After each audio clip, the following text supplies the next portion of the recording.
BBC Television presents... Hancock. How was the conference, Hancock? Yes, very good. Thank you very much, Sid. I went as a skeptic and came back a bit of a convert. I am now a flat earther. In fact, I brought some back with me. Well, what did you bring back then? A conference programme? Some snaps of the other side? A sample of Earth, as it happens, Sid. Flat it is, flat as a pancake. Earth from the garden usually is. So why on earth did you go? Well, the BBC asked me to go especially. They wanted someone to have a debate with Patrick Moore on the sky at night. They said I was the natural choice and only I could do the subject justice. What made them pick you, for heaven's sake? I've no idea, Sid. I didn't ask, but it was £2,000 and a pub lunch, so I didn't argue. Yeah, but I bet the beer was flat. No, it wasn't, as a matter of fact. A full-bodied pint of Dartford Wobbler from the top of the keg, as it happens.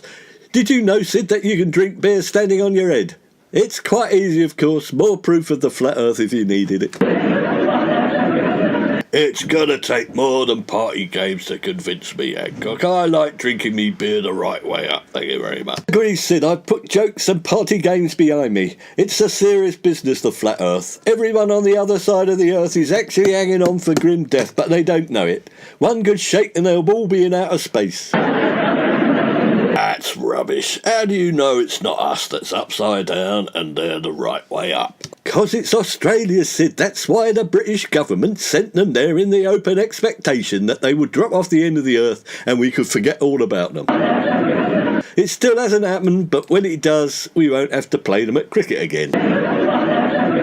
So, what actually convinced you that these flat earth characters were right? Well, it was quite cunning, actually, Sid. The instructors made us wear anti-gravity boots. What on earth are they? Well, Sid, you know the boots that you strap on, and then they turn you upside down and you hang from the ceiling, like bats? No, never heard of them. What does it prove? Well, it's a practical insight into what the Australians put up with. It's like being on the other side of our flat earth. But they don't wear anti-gravity boots in Australia. At least I've not seen them on the telly. No, exactly. It's a case of mind over matter, Sid. No one's told the Aussies they need anti-gravity boots to stay on the ground. It's their minds doing it. If you told them about the flat earth, they'd all fall into the sky. That's nonsense. It can't be true, Hancock. It can and it is. It's a scientific fact. They explained it. After 5 minutes of the anti-gravity boots, I felt like I was flying around the room.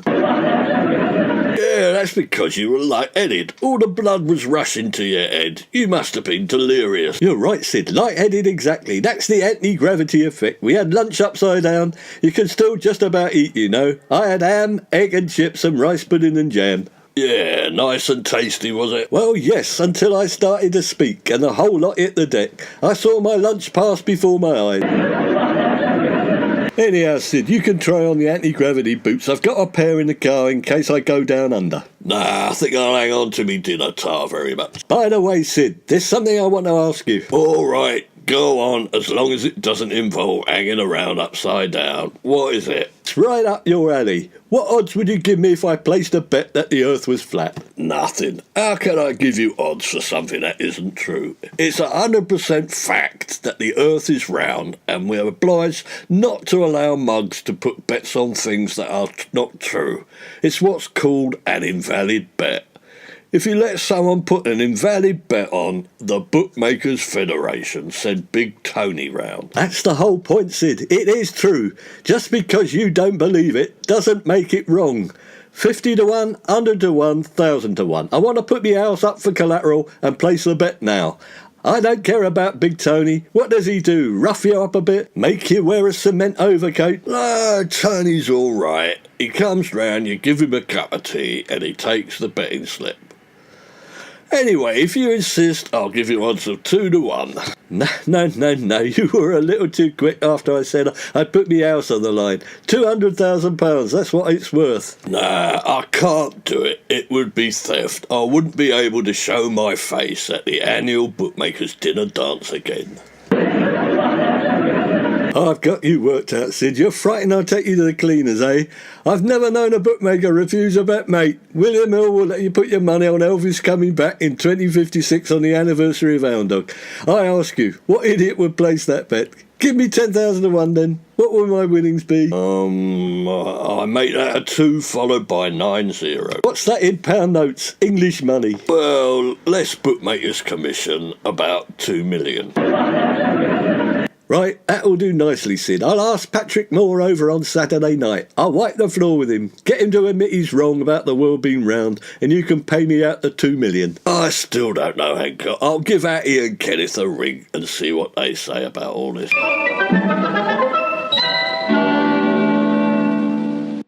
It's Hancock, Hattie. I think he's finally cracked up. He's working too hard. Can you come over and talk him out of putting his house on a bet that the earth is flat?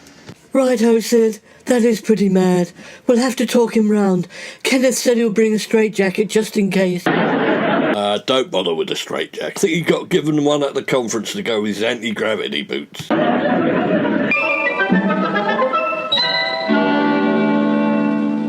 Hello, Tony. How are you feeling? But you do look very well, I must admit. I'm fine, Hattie. Never felt better. By the way, I thought you were Patrick Moore. He's coming over to have a rehearsal before our debate on the Flat Earth theory. Oh, very nice. I look forward to that. Oh, he's a lovely man. He's got real gravitas, so I'm sure he'll let you down gently. What? Let me down? No, I'm in the right act. There's too many scientists and doctors telling us what's what, Hattie. They're telling us lies. It's all fake news, like the mumps, measles, rubella vaccine. It's unnecessary. Fake news? Fake news get you. What do you think you are, Forrest Trump? Oh, fake news indeed. Oh, Patrick Moore, the man in the moon, he'll wipe the floor with you, run rings around you, even though he's a dotty old fruitcase as well.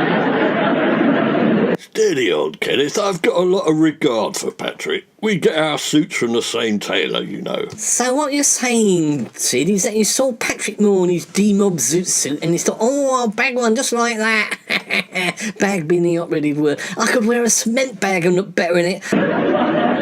I thought it was Hancock that was deranged. Shh, no one's potty, Kenneth. Has Sid asked you round to try and stop me placing a bet? He hasn't got 2 million, but he'll lay the bet off to Corals or William Hill. He can't stand losing, that's all, can you, Sid? It's not that we don't want you to win, Tony. We'd love you to win. But no one really believes the earth is flat, do they? Of course they believe it, Hat. What about Christopher Columbus? He's famous. He thought the earth was flat, and look what he achieved. Then there's great Uncle Hancock. He was a mariner, sailed round the world in the last ocean-going tea clipper. Well, there you are then. That's proof it's round, you silly muffin. What did he say when he got back? That's the whole point, Kenneth. He never came back, got halfway round and fell off the edge. Price of tea went up, nearly put Lyons tea shops out of business. The earth is flat, and that's that. It's in me family history. Well, what on earth did the people who were running the conference say to convince you so strongly, Tony? They just told us the truth, Hattie, that there is a government conspiracy to stop all of us ordinary folk from knowing what's really happening.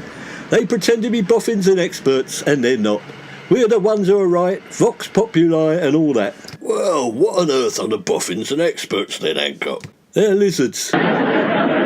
Apparently they're intergalactic lizards, Sid. Sent to stop us all from having fun and doing what we want. Oh, I used to have a lizard. Oh, no, wait a minute, it was a gerbil.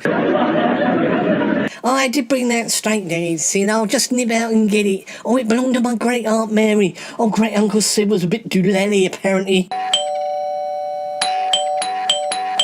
Quick, smarten yourself up, Sid.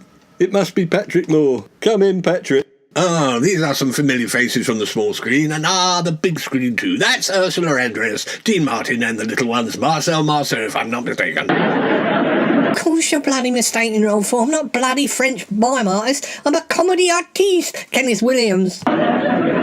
Well, never mind, no harm done. You do look like Marcel Marceau, and that's all that matters, Mr. Williams. Just ignore this lot of faded actors and actresses, Dr. Moore. Patrick Moore will do. Right, if you're sitting comfortably, I would like to put my case for the flat earth theory. I wouldn't bother. It's nonsense, piffle, humbug, bug and baloney. That's right, Patrick. You tell him. Round one to Patrick Moore and the voice of reason. My theory clearly states that as you cannot see any evidence from your own eyes that the earth is round, then it cannot be round. Well, there are many things, Mr. Hancock, that one cannot see, but we know that they exist. Like what exactly? Viruses? Black holes? The end of the universe per se? No, like fairies. Fairies? I didn't think you were going to say that, I must admit. I thought you were a scientist, Dr. Moore. Not at all. I never went to university. Everything I know I taught myself. I don't like experts or the establishment, Mr. Hancock, but I do like fairies. Arthur Conan Doyle believed in them too. But I'll go and get that straitjacket, Hattie. I think I've got a new spare one for old Maury as well. They'll look great side by side in the ambulance. They can have a good old chin wag. Oh, you've got me there, Patrick. I can't argue with that. I'm afraid you've got me all ends up. You put me in a proper whirl. Indeed, my whole world has just turned upside down. I don't know what to believe anymore. Fairies, Mr. Hancock. That's what you've got to believe in. They are sweet little creatures. They bring you little cups of nectar. Where the bee sucks, there sucks I. In the cowslip bed I lie. I thought Hancock was off his rocker. Patrick Moore's as balmy as Kanye West. Nah, Kenneth, he's trying to teach Hancock a lesson about believing in stupid things so he won't bet his house. I rang him earlier. Well, thank you, Patrick. You've taught me some very interesting things about fairies. I won't forget them in a long time. Silly old fool believing in that load of nonsense. Thank God we got rid of him. Sid, Hattie, Kenneth, let's go down the pub. I don't know what came over me. I thought the conference people were onto something, and that you really can't trust experts in the establishment. They said they were trying to stop us doing what we want, but that's the fake news. Society and experts are there to look after us. We need them.